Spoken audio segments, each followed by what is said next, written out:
Welcome back, ladies and gentlemen. This is Babel, and we're talking about the Spring Championship Open Finals for Singapore. Game number 2 between Power Belief and Team Casual. The draft has just barely begun. Let's go in and savor the best part of it all. So just like a tasty salmon, we got this draft ready to begin. Ready to be cooked. And I'm just excited, man. Looks like it's going to be Infernal Shrines, with Team Casual picking the Battleground, POB going for the default first pick. They really want a Paradise first pick. A lot of teams in SCA, they really like first pick a lot. Yeah, the only exception being Relics. Relics still loves to go for Battlegrounds because they feel that it's not that important to pick heroes up first. They think that it's still pretty okay to pick second in the draft, but we'll see how they have changed going into this tournament, because I know that they are up against really intense competition. So there we go, the first ban on Zagara. That has been shadowed. It has not been picked up yet. This is a new feature that wasn't around the last time I casted, about a month back. But I haven't been casting for a month, guys. That's because there's been no games. It is Chinese New Year, Lunar New Year, you name it. It's the festive season. Boys going around picking out little raid packets and just being really very happy because they're $100 reacher for like, what, a week? And then that money goes to candies. So that's about it. That's Lunar New Year in a nutshell. But Rhaegar is going to get banned out first. So they banned out the Rhaegar. And I have to remind you guys that Rhaegar was being played by POB in the first game, not by Team Casual. It seems like they are just targeting a ban against Casual. They don't want Team Casual to have this Rhaegar, and they just decided it's first ban worthy. Would agree, sir, because Rhaegar now opens up a lot of options into right-click damage, with Bloodlust going out as well as a possible secondary healer going in support, if you will, going into this draft here. But Zagara going to get banned out regardless. POB really wanted a Zagara. They were thinking about banning it, but they want to pick up themselves. They go with Leeming, a default first pick. Zagara, a lot more important than Leeming. It seems like for Team Casual, they don't really care, but they're going to go with Kel'Thas. Probably going to end up with a Jaina pick as well, but normally we'll split the sides between a damage dealer as well as a warrior, and it is going to be Joanna instead. Zagara getting banned out instead of Leeming for only one reason. She provides a lot of vision. Really insane, absurd amount of vision going into Infernal Shrines. And of course the fact that she can push down the lane by herself, that's a lot of pressure in a really big battleground. So you want to be very careful about it. The other few heroes that's important, the reason why Joanna has been Paradise here is just because she clears up those Guardians really, really well. And we're talking about those Temple Guardians, which is part of the objectives for Infernal Shrines. That's why Joanna's kind of Paradise going in Kel'Thas as well instead of Jaina. Jaina's not so good against Kel'Thas. Kel'Thas does have that extra oomph factor in clearing those Guardians that Jaina does not have. Given the fact that he has got at least, I would say, the Flame Strike on the same skill as Blizzard, but that Living Bomb, that's going to do a lot of work. At level 13 at least, so you have that kind of effect going into play. Plus the fact that the Phoenix is probably a lot better than Ring of Frost and Water Element to combine and clearing those Guardians regardless.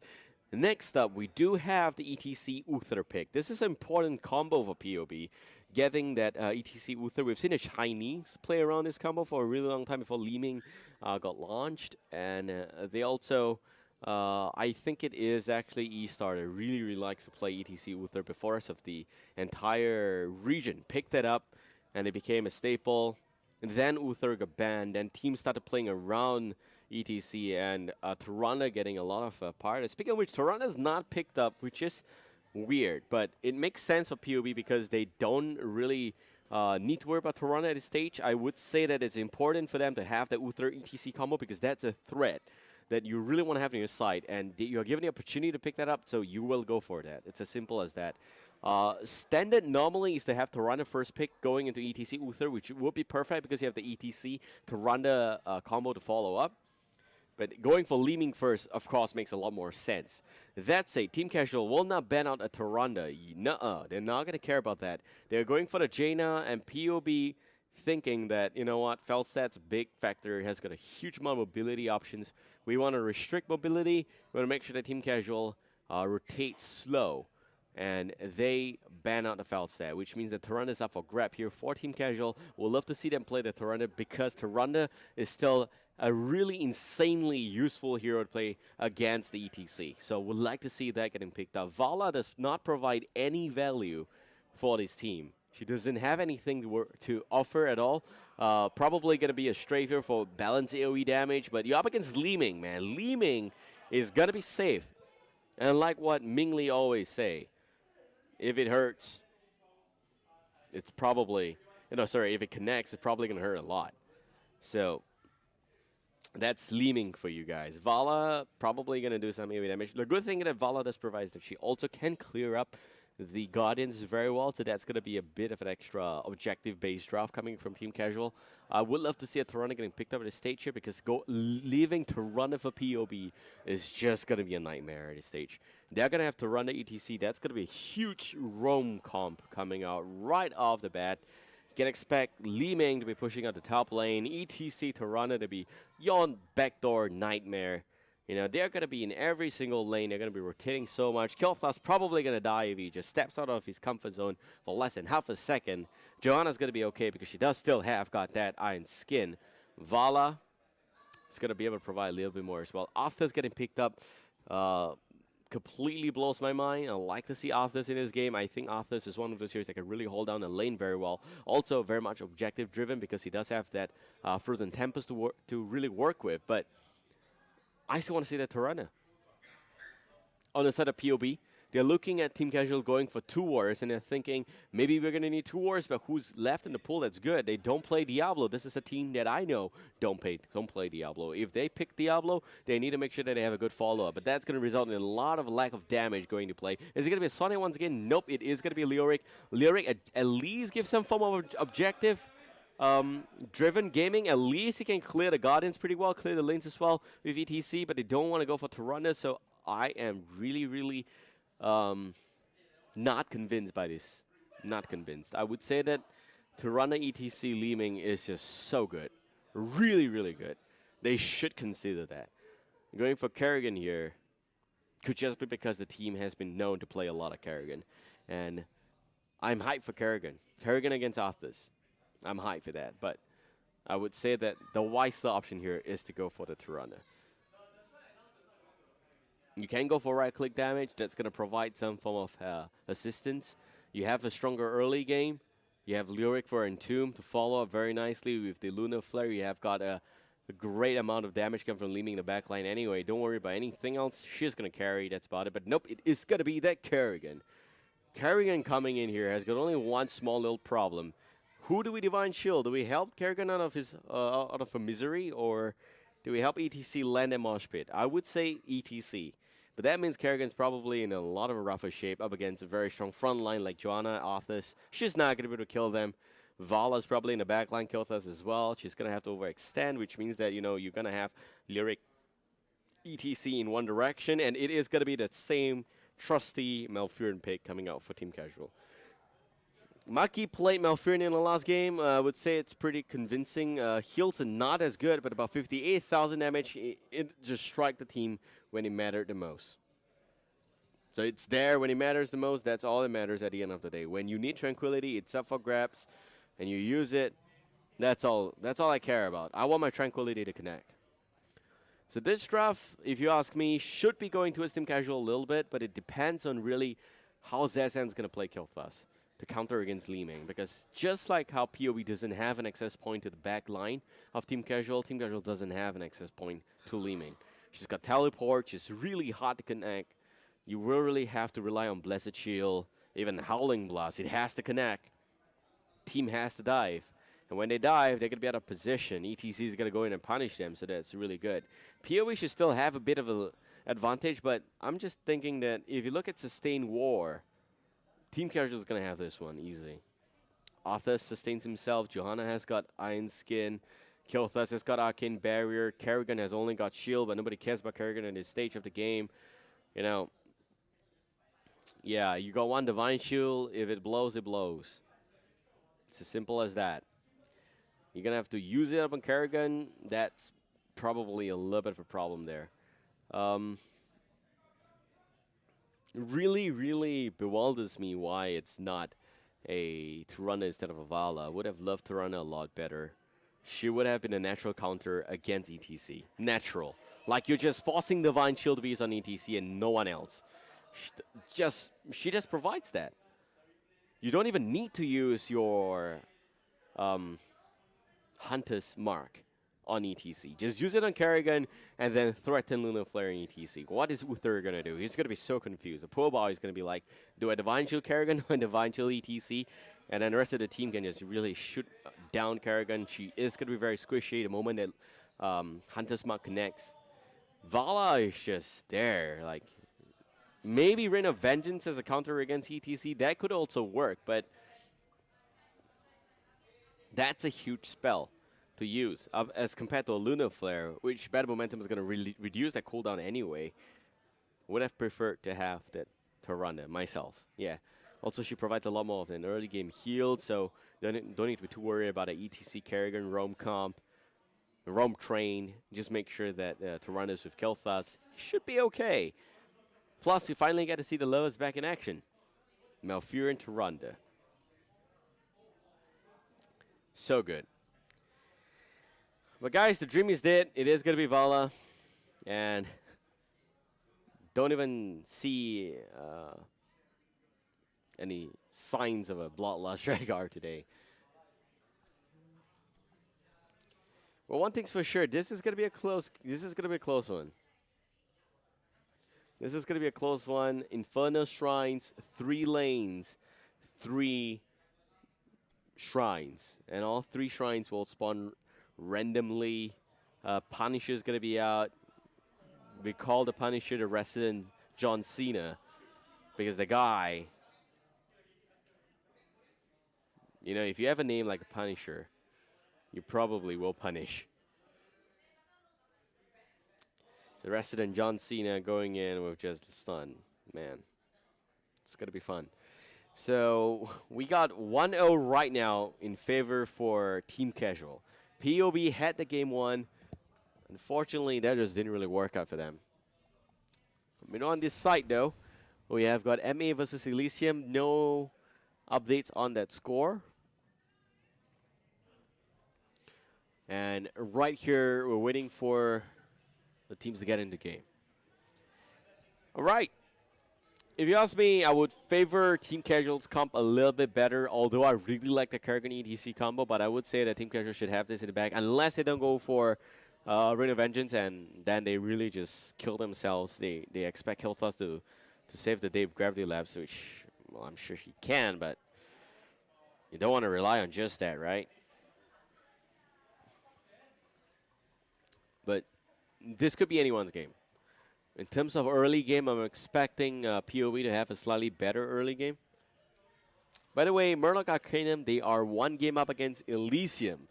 I wonder what happened there, but looks like Ely, not in a very good spot right now. Looking to drop down and relegate to the lower brackets, in which it's a best-of-1 situation and really, really cheesy position to be in. You don't want to be in the lower brackets for that one simple reason, because you lose 1 game, you're out of the competition. Of course, everybody that took part today, all 6 teams, they're all guaranteed prize money.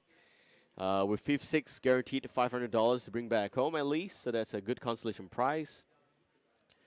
And for first place, that's 5 times the amount of money that the 5th and 6th place is going to get. That's about $2.5 thousand, $2,500 for all of you guys who need me to say it in that format. But here we go.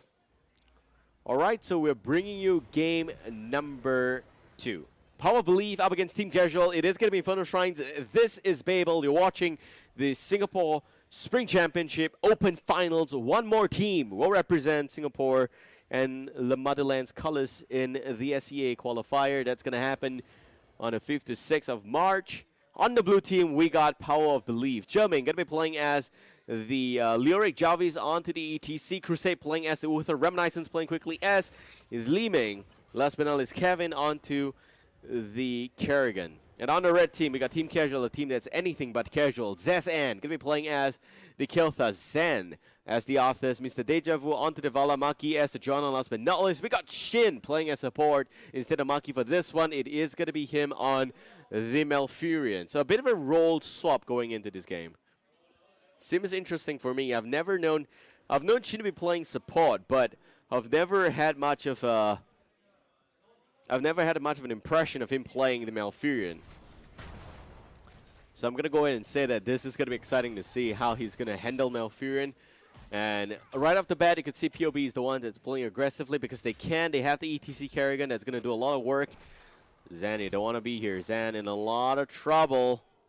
Jarvis completely out of position. And Zan, he chickens out at the bottom area. Really, really nice. I say chicken out, but it's actually the smarter play right there. You want to pull back out. Very important. Make sure you don't get caught up by the power slide, just like in the mid lane right here. Great Iron Skin. Pop there by Maki. He's going to be okay. You don't see the Primal Grass connecting as well. You don't see the Impaling Blades. You don't see anything coming out from there. And Kerrigan, she doesn't have a lot of mana, so that is already going to be about a fifth of a mana gone. This is the downside of playing Kerrigan. Without a Malfurion, if you continuously rotate like that, you're going to run out of mana.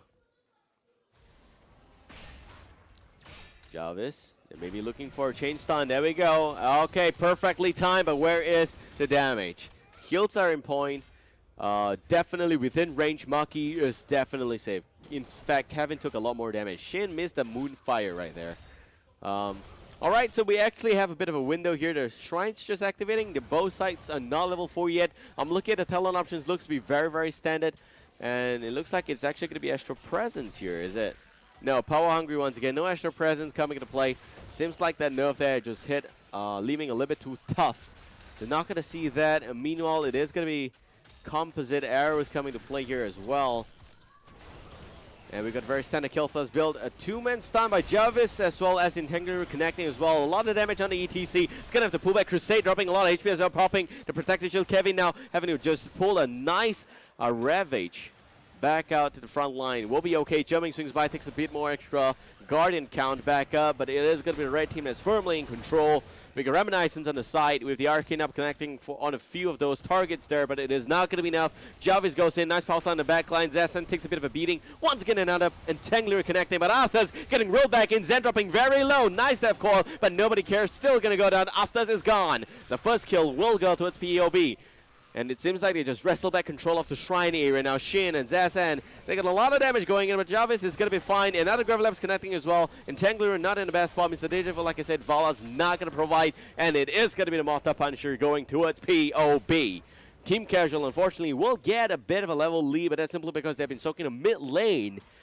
And we got John Cena first of his name, probably. In the bottom lane, going against Mr. Deja Vu, not going to do much. But like I said, Vala, you just saw Vala's usefulness there, guys. She's not going to do anything. She probably is just going to do some damage against Guardians, but she cannot kill them. She cannot do much. So this is why I didn't like the Vala draft. But I still think that the draft should favor them because they have a lot of answers against ETC. It's going to be up to execution to see what those answers will be. Right off the bat, you see Destruction. For Arthas, very standard stuff coming in from Team Casual. Also, the Netherwind Mana Addict build, very standard kill toss, like I mentioned before. Scouting Drone into Rampant Growth. So that's going to be extra heals coming to play as well. Loss of Hope, Night Take Spawn. Still don't see the Eternal Retaliation that I really love to see. So that's a bit of a sad news for me. Composite Arrow into Arsenal. Looks like it is going to be multi-shot AoE-driven Vala. This is bad. This only tells me it is going to be Strafe. I hope it's not Strafe, but we'll see. On the side for POB, we got Clean Kill as well as Siphoning Impact, so that's going to help Kerrigan a little bit with the Ravage going in. So I'm pretty sure she's going to have the ability to use Ravage over and over again. Clean Kill really just allows you to do that. You also got Hardened Bones, Paralyzing Rage coming in. Okay, that's going to be extra slow. So you don't see the Lingering Apparition, which would be the default pick here. So he does not have increased 2 seconds on Wraith Walk, but here what he does have is some extra slow. Probably looking to set up the fights a little bit more, coming in the form of Lyric, compared to just basically staying alive and getting a better repositioning. I like how Paralyzing Rage is going to help the team set up fight a little bit better since they've got Kerrigan as well. Calamity going to get picked up here. Dominance is going to be the one instead of going for the Triumph variant. I think that's what it's called, man. Guys, I'm really bad with that name. But Triumph Variate, I don't know what it is. But it's basically the one that does a little bit more damage the further Arcane Up travels. That's the reason why we saw 122,000 damage coming out from Zest and Leeming, but here, coming out from POB's very own Leeming, it does not look to be that case. Reminiscence has a different build. Dominance going to be the plan here for him. Mr. Deja Vu with a flank on top, chipping out one by one. Zan going in. A lot of damage already coming from Kevin. Kiltha's going to take the fall first. That's a painful one to lose, but Jarvis now taking a lot of beating. Will also get exploded there. ETC's gone. A lot of beef on the house. We also get Maki running back in once again. Yet another Condemn coming into play, and Kerrigan will go down. Jerming holding out the fray with a nice drain over. Crusade's going to draw first. Deja Vu goes in, gives chase against Jerming. Not able to pick up that one. Great heals coming from Uther. He's going to be okay.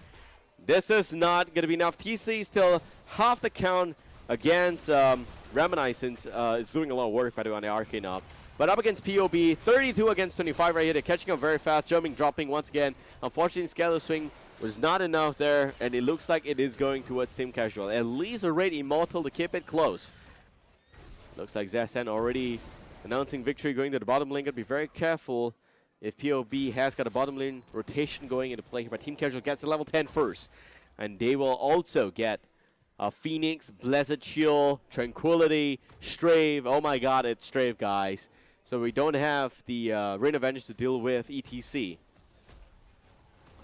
And this really means that it is going to be up to Johanna as well as that Kilthas to save the day if the Mosh Pit does connect. There's also the other option of simply just not sticking together. A lot of teams think that, you know what, we can just not stick together, but somehow when a Mosh Pit connects, it's in quantities of 5.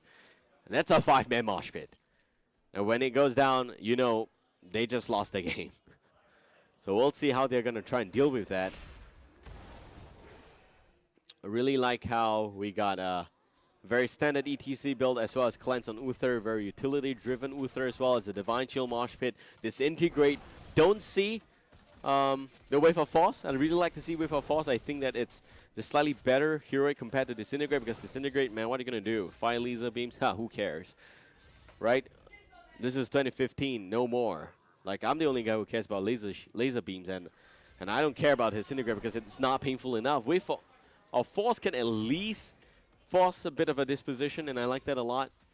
We got Army of the Dead coming out here for Arthas as well, which I really hate. For one reason, Leeming is going to mop out those minions really well. He's not going to get much sustain. But we'll love to see Synergosa instead. But nope, it's going to be Army of the Dead. Verified. And Rune Tap coming in as well. And Chumming taking a bit of a beating coming in here from the Living Bomb. Still going to be Fusion Bomb, by the way. Standard Kilthas build, nothing too special. Jarvis spots out the event, not going to see anyone in sight. And we see the rest of TC pulls back out. POB for 5-man insane rotation. Scouting drone going to say hi. And hello from the other side.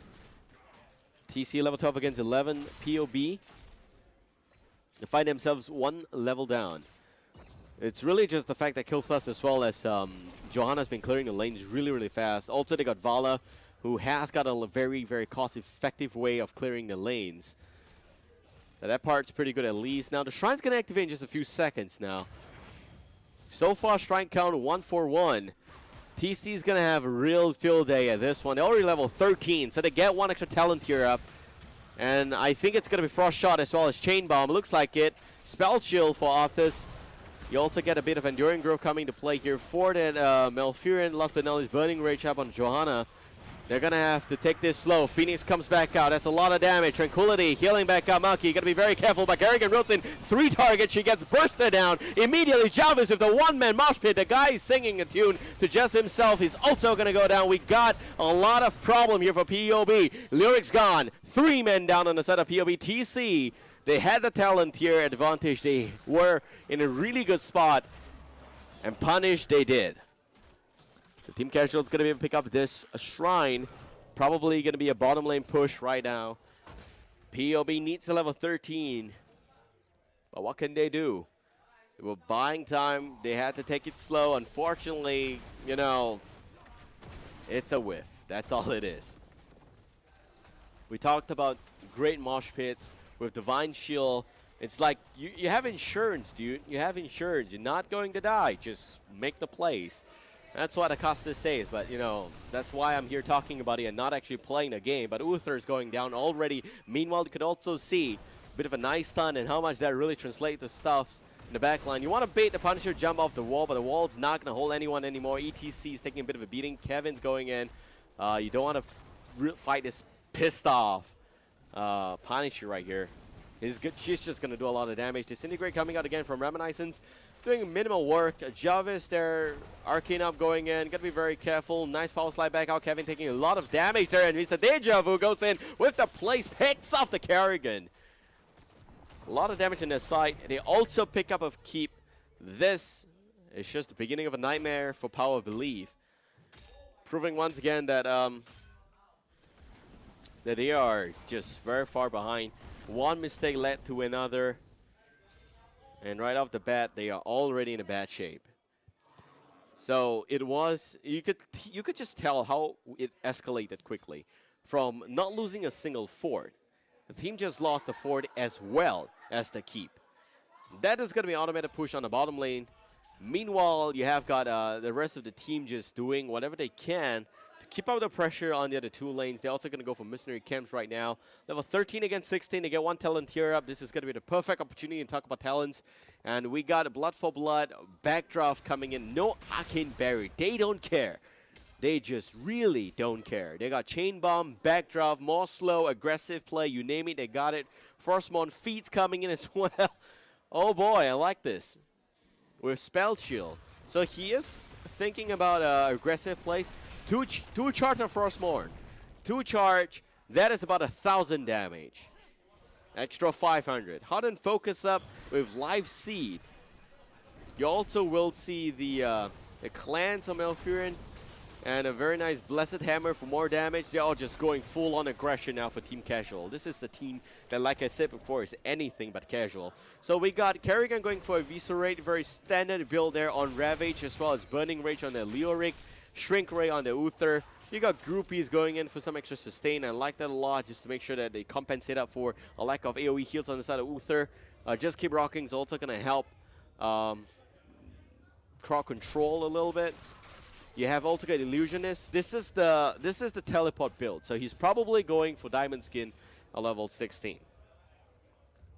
And I think that if they can drag this to level 16 on the side of POB, they may actually still be in this game. But much of the Black King, no Entomb. We talked about closing the gap. Jumping's not able to do that. Just much of the Black King, you can really just not expect much from much of the Black King in this current meta. Mr. Deja Vu just going in, picking up a fair amount of Guardians there in the form of Vala. And Phoenix coming back out, but not going to do a lot.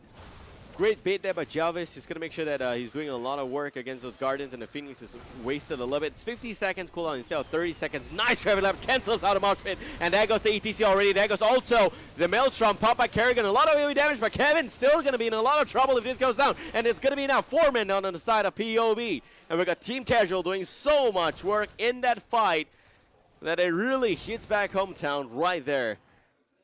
What is POB going to do 30 seconds before the team respawns? And Team Casual is acting like they already won the game.